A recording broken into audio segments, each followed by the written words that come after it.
नाज़रीन, रुपया पैसा में आपको खुशामदीद कहते हैं। मैं हूं अली नासिर। अब तो रोज़ आप लोगों को स्टॉक एक्सचेंज की बुरी खबरें बता बता के मुझे भी अफसोस और दुख होना शुरू हो गया है। सरमायाकारों का अरबों डॉलर का मुनाफा तबाह बर्बाद हो चुका है। पाकिस्तान की मईशत के मुतालिक गलत बात सुनाने और बताने और इन गलत खबरों के ऊपर मबनी जो तफसीलात थी लोगों को बता बता के मिसगाइड किया गया सरमायाकारों को। उसके नतीजे में आज स्टॉक एक्सचेंज जो है वो एक्सपेक्टेशन से ज़्यादा कोलैप्स कर रही है। रोज़ाना की बुनियादों पर इस तरह की खबरें आ रही हैं जो परेशान कौन है। कहते हैं ये सब कुछ पॉलिटिकल फ्रंट की वजह से हो रहा है। अगर ये पॉलिटिकल फ्रंट की वजह से हो रहा है तो इसे रिकवर भी हो जाना चाहिए। ऐसी कोई पॉलिटिकल खबर नहीं है जो कि इतना कोई तहलका मच जाएगा। इन लोगों के बारे में तो पहले भी मालूम था कि इनकी प्रॉपर्टियां कहां कहां पर हैं। दिल में शक ज़रूर होगा, लेकिन जिस शख्स ने भी गलत तरीके से या सही तरीके से या जिस भी तरीके से आमदन क्रिएट की होगी, आमदन कमाई होगी, प्रॉपर्टीज़ बनाई होगी, किसी ना किसी दिन एहतसाब के कटहरे में तो खड़ा होगा ही। कोई नई बात तो नहीं है हमारे मुल्क के अंदर। और अगर आसिफ जरदारी साहब भी प्रेशर में आए हैं तो ये को पहली दफ़ा में तो नहीं आए। इससे पहले भी बहुत सज़ा काट चुके हैं। उन पर बहुत सारे इल्ज़ामात माजी में भी लगे हैं। अब सही थे गलत थे इसके मुतालिक तो मैं कुछ भी नहीं कहूँगा, लेकिन आपको पता है कि पकड़ कभी ना कभी तो होती है, चाहे आपने सही काम किया हो या गलत काम किया हो। दोनों सूरतों के अंदर अदालती कार्रवाई भी होगी, इन्वेस्टिगेशन भी होगी, इंक्वायरी भी होगी। ये कोई नई चीज़ नहीं है। और जहाँ तक रही बात पीटीआई की, तो अभी तक उनको वफाकी हुकूमत में मौका नहीं मिला। मुमकिन है कि अगली दफ़ा मौका मिले तो फिर उनका भी एहतसाब होगा। तो ये सिलसिला एहतसाब का चलता रहता है हमारे मुल्क के अंदर। It's nothing new. दूसरी बात यह है कि लोग कह रहे हैं कि जनाब ये स्टॉक एक्सचेंज इस वजह से गिर रही है क्योंकि इकोनॉमिक इंडिकेटर्स ठीक नहीं। इकोनॉमिक इंडिकेटर्स तो पिछले 5 साल से सही नहीं है और उनके मुताबिक हम लोग बहुत शोर मचा रहे हैं और यही बताने की कोशिश कर रहे हैं कि भाई इकोनॉमिक इंडिकेटर जो बताए जा रहे थे इंटेलेक्चुअल करप्शन की वजह से मिसरिप्रेजेंटेड थे और तमाम बैनुल अक़वामी इदारे जो पाकिस्तान की मईशत के बारे में बता रहे थे वो भी गलत। आज भी स्टॉक एक्सचेंज एक वक्त पर 700 पॉइंट तक मुझे बताया जा रहा गिर गया था और मार्केट की जो मौजूदा सूरत-ए-हाल प्रोग्राम के बिल्कुल आगाज़ से पहले 38,605 पॉइंट के ऊपर खड़ी थी। अभी आपको पता है लम्हा ब लम्हा सूरत-ए-हाल तब्दील हो सकती है। हो सकता है ज़्यादा पॉइंट गिर जाएँ, हो सकता है थोड़ी रिकवरी हो जाए, लेकिन हालात बहुत ज़्यादा ख़राब। यहाँ पर हमारे साथ बहुत ही अहम मेहमान शामिल गुफ्तगू होंगे। उनका तारुफ कराता चलूँ, जनाब नदीम मौलवी साहब जो कि MM सिक्योरिटीज़ के हमारे साथ प्रोग्राम के अंदर बतौर मेहमान शरीक हैं। जनाब नदीम मौलवी साहब आपको वेलकम करता हूँ। बहुत शुक्रिया अली। लेकिन जहां आज प्रोग्राम के अंदर हमने सियासतदानों और बिजनेसमैनों को एहतसाब के कटहरे में खड़े करना है, वहां पर माजरत के साथ स्टॉक एक्सचेंज के भी अहम अरकान को खड़ा करना पड़ेगा। क्या आप मुत्तफिक हैं या नहीं? देखें, मैं सबसे अहम बात जो मैं कई सालों से बोलते बोलते आ रहा हूँ कि स्टॉक एक्सचेंज को आप लोगों ने क्विक मनी मशीन समझा हुआ है। क्विक मनी मशीन नहीं होता, ये स्ट्रैटेजी से चलने वाला काम होता है। स्ट्रैटेजी, प्लानिंग, हर चीज़ का। और सिर्फ आप पाकिस्तान के ख़बरों को ही ना समझे कि उन्हीं का असर रसूख आता है स्टॉक मार्केट पे। इंटरनेशनल मार्केट भी देखना पड़ता है। अगर चाइना में मसले मसाइल आ रहे हैं, जर्मनी में मसले मसाइल आ रहे हैं, अमेरिका में मसले मसाइल आ रहे हैं, ट्रेड वॉर चल रहा है, तो क्या पाकिस्तान दुनिया से हट कर है? पहली बात। दूसरी बात ये कि आप ये देखें कि हमारी तिजारत, हमारी जो पॉलिसीज़ है वो सारी इंटरनेशनल मार्केट्स के साथ लिंक्ड होती है। आज अगर हम बात करेंगे एक्सपोर्ट्स की, तो अगर इंटरनेशनल मार्केट्स में उनकी डिमांड कम हो जाती है तो हम कहाँ से डिमांड लेके आते हैं? स्टॉक मार्केट में काम करने वाला सिर्फ पाकिस्तानी के बारे में नहीं सोच रहा होता है, सारी दुनिया की मईशत को मद्देनज़र रखते हुए पाकिस्तान में इन्वेस्टमेंट्स होती है। अब हम आएंगे कि ये इस वक्त इस मौजूदा हालात में, क्योंकि हमारे यहाँ कुछ तज्जिया भाई एक मिनट मुझे पहले ये बताएं, ये जो तज्जियाकार कहते थे कि मार्केट 80,000 पॉइंट तक जाएगी, 60,000 पॉइंट तक जाएगी, उनका भी तो गिरेबान पकड़ना पड़ेगा। यहाँ पर तो ये सवाल भी पूछने पड़ेंगे कि जनाब उन्होंने किस बुनियाद के ऊपर ये बातें की थी और इर्रेशनल एक्सूबरेंस क्रिएट की। मेरे साथ ज़फ़र मोती साहब भी मौजूद हैं जो कि PSX के जो हैं ट्रैक होल्डर भी हैं और इसके अलावा जो है माजी के अंदर मेंबर भी रहे एक्सचेंज के। वेलकम करता हूँ सर आपको। जनाब ज़फ़र मोती साहब, आप तक मेरी आवाज़ आ रही है? बिल्कुल आ रही है आवाज़। ज़फ़र मोती साहब, मुझे सबसे पहले आप ये बताइएगा कि अगर किसी और मुल्क में होता तो बड़ा खुल के लोग कहते कि जनाब स्टॉक एक्सचेंज में ब्लड बात हो गया है, लेकिन हमारे मुल्क के अंदर कोई कुछ बोल ही नहीं रहा। आपका चेयरमैन स्टॉक एक्सचेंज जो है उसको बुलाकर इन्वेस्टिगेशन की जाती है और आप लोग ये भी कह रहे हैं कि उसको हम रिटेन करेंगे। तो मुझे ये बताएं, आपके ऊपर कोई असर ही नहीं होता आपकी मार्केट के? आपके चेयरमैन एसईसीपी को कभी पकड़ लेते हैं माजी में जैसे, तो कोई फर्क नहीं पड़ता। आज आपके चेयरमैन पीएसएक्स को भी पकड़ लिया गया तो भी कोई असर नहीं हुआ। What's the reason? मैं जानना चाहता हूं कि आप लोग क्यों शोर नहीं मचाते एज स्टेक होल्डर्स। देखिए, वो जो उनको किया है अरेस्ट और वो सब जो हुआ है वो स्टॉक एक्सचेंज से रिलेटेड काम से नहीं हुआ है। वो उनके बैंकिंग के जो उनका प्रोफेशन है उसकी कोई इन्वेस्टिगेशन है जिसकी वजह से उनको लिया है। बाकी हमारी मार्केट में जब एससीसीपी के चेयरमैन को भी अरेस्ट किया था तो वो भी उन्होंने टेम्परिंग की थी। और जब भी कोई इलीगल काम होगा तो उसमें तो कोई भी स्टॉक ब्रोकर या कोई भी मेंबर या कोई भी ट्रैक होल्डर या कोई भी एक्स डायरेक्टर वो इसको रोकेगा नहीं, बल्कि और ना इसका प्रोटेस्ट करेगा। नहीं, मैं जफर मोती साहब, excuse me please, mark Morbius इस वक्त अगर कहीं बैठा हुआ होगा और वो अखबार खोलेगा और उसमें लिखा हुआ होगा चेयरमैन पीएसएक्स को इंटेरोगेशन के लिए एफआईए ने बुला लिया और मजीद और बहुत सारे मामलात खुल जाएंगे, तो आपके ख्याल से क्या इंटरनेशनल इन्वेस्टर पर कोई असर नहीं होगा? हमारी मीठी मीठी उल्टी सीधी लॉलीपॉप जैसी बातों के ऊपर तो मार्क मोरबियस शायद पीटी शुरू कर देता है और हमारी इतनी बड़ी खबर के ऊपर उसका कोई रिएक्शन नहीं होगा। देखिए, उनका एक्शन दूसरी चीजों पर हुआ है। उनका एक्शन में जब ये पीएसएक्स का हुआ है, मुझे तो ये समझ नहीं आता कि मीडिया को इससे क्या कनेक्शन है कि पीएसएक्स के वो चेयरमैन है, उनको नॉमिनेट किया था एससीसीपी ने। हमें तो ये देखना चाहिए कि उनके ऊपर जो बैंकिंग की इरेगुलरिटीज अकाउंट खोलने की है उसकी इन्वेस्टिगेशन है, तो उससे रिलेट होना चाहिए, नॉट विद पीएसएक्स और not with the stock exchange, not with the stock business. एक दौर होता तो शायद मैं सवाल किसी और एंगल से आपसे करता, लेकिन जफर मोती साहब मुझे थोड़ा सा ये भी बताइएगा कि आपके ख्याल से क्या ये मुसलसल गिरावट जो है ये इस वजह से है क्योंकि लोगों को आगे चल के बेयकीनी की सूरत हाल है कि शायद इलेक्शन हो ना हो और इलेक्शन के अंदर कौन आए, क्योंकि अब तो काफ़ी हद तक ये चीज़ वाज़ेह है कि कोई प्रॉब्लम नहीं है, it's a smooth road ahead. थोड़ा सा इसके मुतालिक भी बताइएगा कि इतनी बेचैनी क्यों है सरमायाकारों के अंदर? देखिए, आप अपने हालात देख रहे हैं। पहले तो मैं उनको जो आप अभी आप प्रोग्राम में कह रहे थे कि जिन्होंने 80-80 हज़ार पॉइंट का कहा था कि अपसर्ट होगी, उनको मैं भी कंडेम करता हूँ कि ये हमेशा मैं कहता हूँ कि लोगों को ऐसे ख्वाब मत दिखाओ कि वो फिर तमाम हो जाए और फिर कितना चूर होते हैं। आप तो मेरे को काफ़ी सालों से इंटरव्यू कर रहे हैं। मैं पहला बंदा था जिसने प्रिडिक्ट किया था 2008 का क्रैश। इंटरनेशनली नहीं, नेशनली जो था क्रैश, इंटरनेशनली भी हुआ था।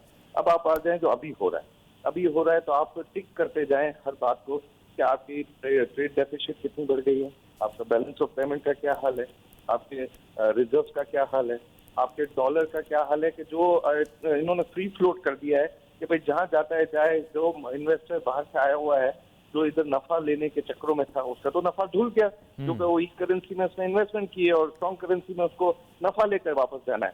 फिर आप अब इस तरफ आए मैक्रो लेवल पर कि इस टाइप के पॉलिटिकल क्राइसिस कभी हमने देखे नहीं है कि एक के बाद एक जा रहे हैं एफआईए में, नैब में, वो सब आपके सामने है, झगड़े सामने हैं। अब तो हम इंटरनेशनल झगड़ालू हो गए हैं। पाकिस्तानी कौम जो है वो इंग्लैंड लंदन के साइटों के सामने लड़ रहे हैं। तो ये तो हालात देखकर पहले ट्रिगर ही इंटरनेशनल इन्वेस्टर्स ने किया था, पहले माल का सेल ऑफ ही उन्होंने किया, फिर हमारे फंड वालों ने भी उनको फॉलो किया। ऐसे नहीं किया कि सामने खड़े हो जाते हैं उनके और ये जो फ्लो है इसको रोकते हैं। अब जब भी हम ऑफिस पर जाते हैं तो यही देख रहे होते हैं कि 500-600 पॉइंट निकल गई है, 2-2.5 अरब 3 अरब रुपए का वॉल्यूम है जिसमें ये ब्रोकरेज हाउस भी सस्टेन नहीं कर सकते। एक्सक्यूज मी सर, एक चीज़ मुझे ये भी बताएं, एससीसीपी ने तो कहा था बड़ी ज़बरदस्त किस्म की रिस्क मैनेजमेंट जो है वो अब लग गई है मार्केट के अंदर, मार्केट अब सेफ हो गई है। ये रिस्क मैनेजमेंट बड़ी मज़ेदार है। 53,000 से मार्केट जो है 38,000 पे आ गई। ये ऐसी रिस्क मैनेजमेंट मुझे भी बताएं, मैं भी बड़ा खुश होऊंगा कि मार्केट गिरती जाए, नो टेंशन।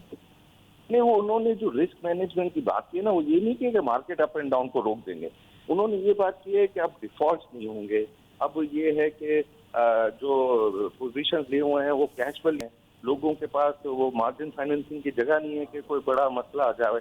तो ये सब चीज़ों के उन्होंने बोला था कि ये डिफॉल्ट हो रहा है, रोक लेंगे। और ये जो मैनेजमेंट है रिस्क मैनेजमेंट को, वो इस बारे में कह रहे थे। वो मार्केट की फ्लक्चुएशन को कभी भी नहीं कह सकते और ना कभी कहेंगे।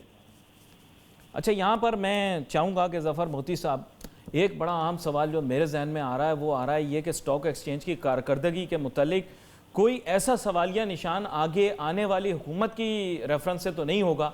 इस सवाल का जवाब मैं आपसे ज़रूर लूँगा, लेकिन मुझे एक छोटी सी ब्रेक लेनी है। ब्रेक के बाद वापस आते हैं, आप हमारे साथ ही रहिएगा। नाज़रीन, we have to take a short break and after the break we will talk about what is going to happen after a couple of months. Let's take a short break.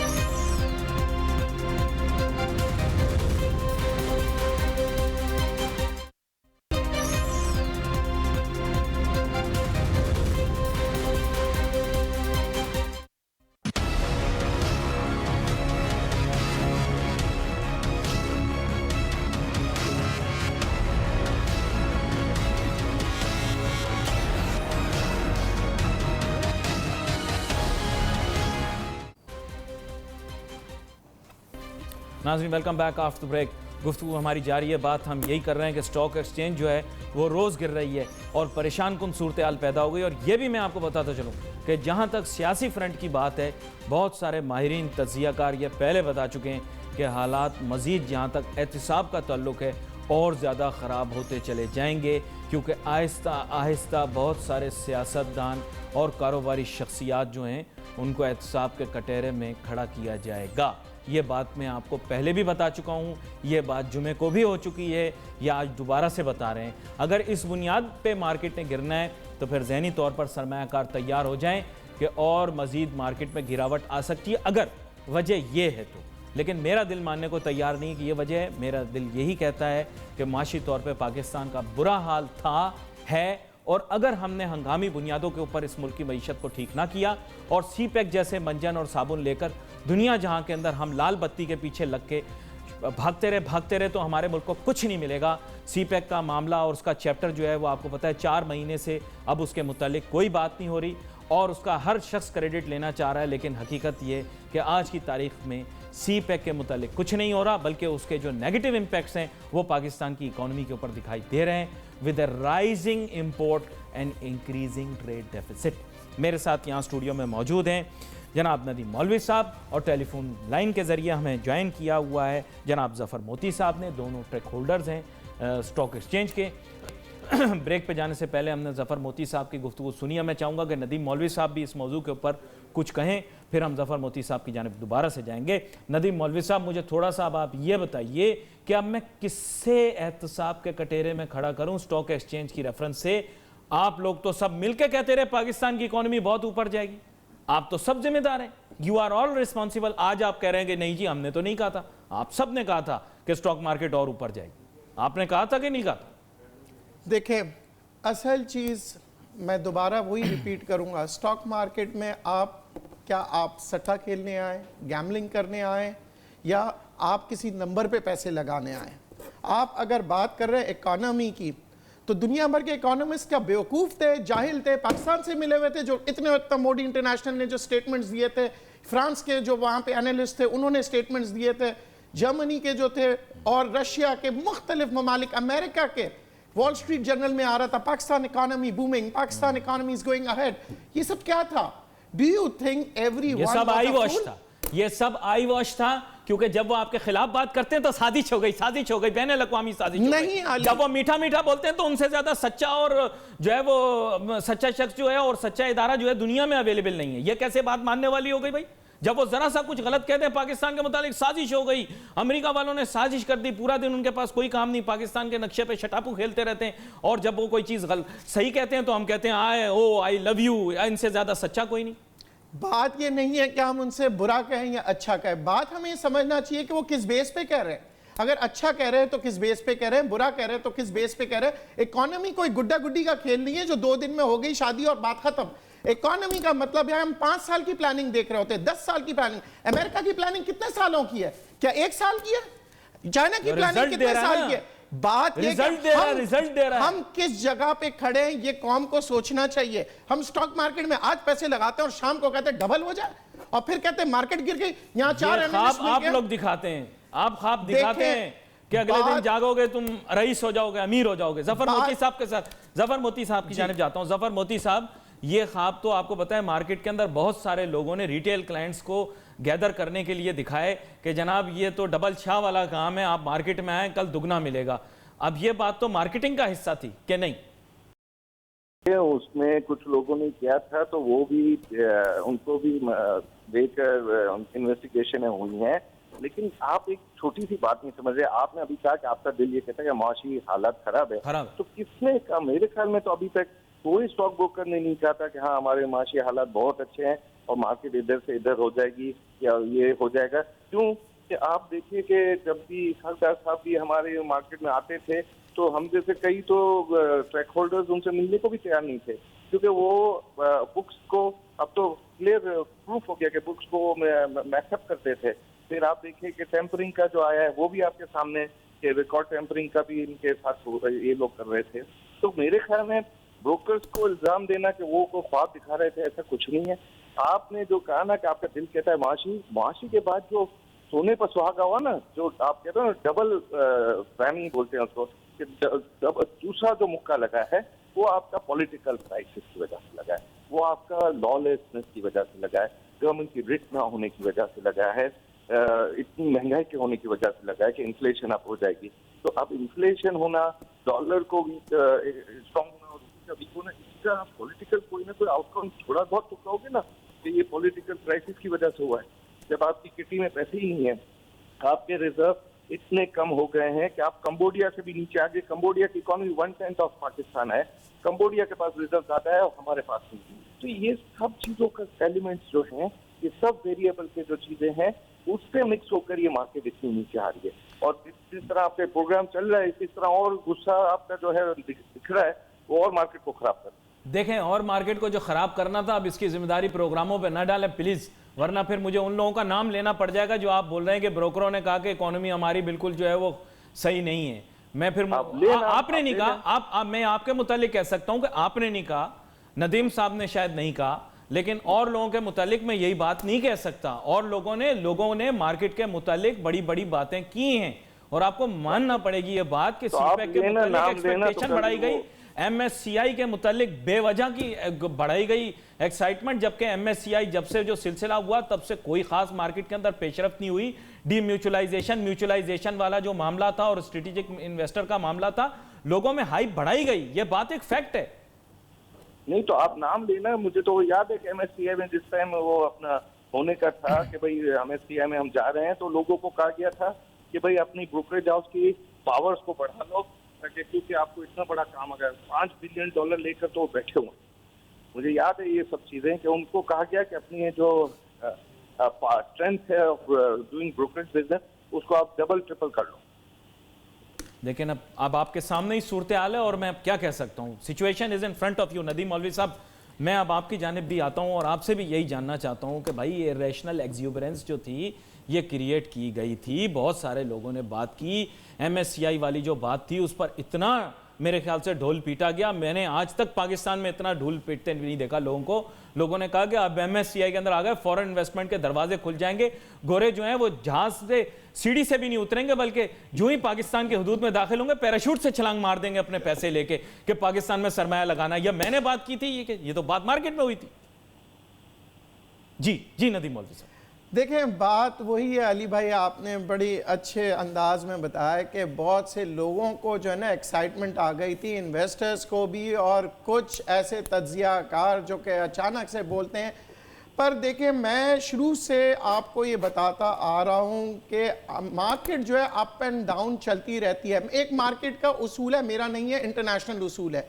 5% नीचे जाए तो उसे डिप समझा जाए, 10 से 15% अगर नीचे जाती है उसे करेक्शन कहा जाता है, 15% से 40% तक अगर जाते हैं तो उसे हम बेरिश मार्केट कहते हैं, और 40% से 60% पे आते हैं तो हम इसे कहते हैं डेंजरस मार्केट, और 60% से सब नीचे चला जाता है मार्केट तो उसे हम कहते हैं रनअवे जोन। ये सारी चीजें जहन में आना चाहिए। पर यहाँ पे अली नासिर ने बिल्कुल सही कहा, हमें स्टॉक एक्सचेंज में इन्वेस्टमेंट के तरीके नहीं बताए जाते हैं, बल्कि प्रोग्रामों में सनसनीखेज करने के लिए या तो हम बहुत ज्यादा तेजी की तरफ चले जाते हैं या बहुत ज्यादा मंदी की तरफ। इन्वेस्टमेंट करते वक्त चाहे वो SECP हो, चाहे ब्रोकर हो या कोई भी हो, जहन में ये जहन नशीन कर लीजिए, रिस्क मैनेजमेंट किसी चिड़िया का नाम नहीं है। रिस्क मैनेजमेंट का मतलब यह है कि आप अपने रिस्क को कवर कर रहे हैं कि अगर 60% मार्केट नीचे जाती है, मैं 5-10 की बात नहीं कर रहा हूं, 60% जाती, क्योंकि रनअवे जोन जो होता है वो 60% के बाद होता है। तो क्या आपने अपने आप को कवर अप किया हुआ है? हमारे यहाँ यकमुश्त लोग पैसे लगा देते हैं, यकमुश्त जो है फौरन अपनी प्रॉफिट लेना चाहते हैं और यकमुश्त जो है लॉस जो है बुक करके चले जाते हैं। जब ये आप देखते हैं हर दफ़ा स्टॉक मार्केट में नए इन्वेस्टर आते हैं और पुराने चले जाते हैं। वजह यही होती है कि हमें सबसे पहले स्टॉक मार्केट में काम करने के तरीके सुनने पड़ेंगे, उसे समझने पड़ेंगे। अमेरिका की मार्केट में क्या भूचाल आता है, वहां पे क्यों अचानक से नीचे चले जाती है? वहां तो कोई ब्रेकर भी नहीं है, एक ही रात में लोग कंगाल हो जाते हैं और एक ही रात में लोग करोड़पति हो जाते हैं। पर वहां पे वो आदमी जीतता है जो कि बाकायदा रिस्क मैनेजमेंट। मुझे आज बताइए, आज मार्केट इतनी नीचे है, कौन से फंड मैनेजर ने नुकसान किया हुआ है? कौन से फंड मैनेजर है जो भाग गया पाकिस्तान से? ये सारे बैंकों की जो इस वक्त जितने फेसबुक के ऊपर बैठे हुए सब लोग वो एनालिस्ट इन्वेस्टमेंट कर रहे हैं और सरमायाकारी कर रहे हैं और लोगों की बातें सुन के पैसा लगा रहे हैं, उनका नुकसान हो रहा है। जी बिल्कुल सही कहा अली नासिर ने। और जब भी आया हूं प्रोग्राम पे, मैंने कहा रिस्क मैनेजमेंट समझें। रिस्क मैनेजमेंट के बारे में भी बात करते हैं। हमारी गुफ्तगू जारी है। स्टॉक एक्सचेंज के अंदर जो इस वक्त सूरत हाल है उसके ऊपर गुफ्तगू हो रही है। We have to take a short break, let's take a break.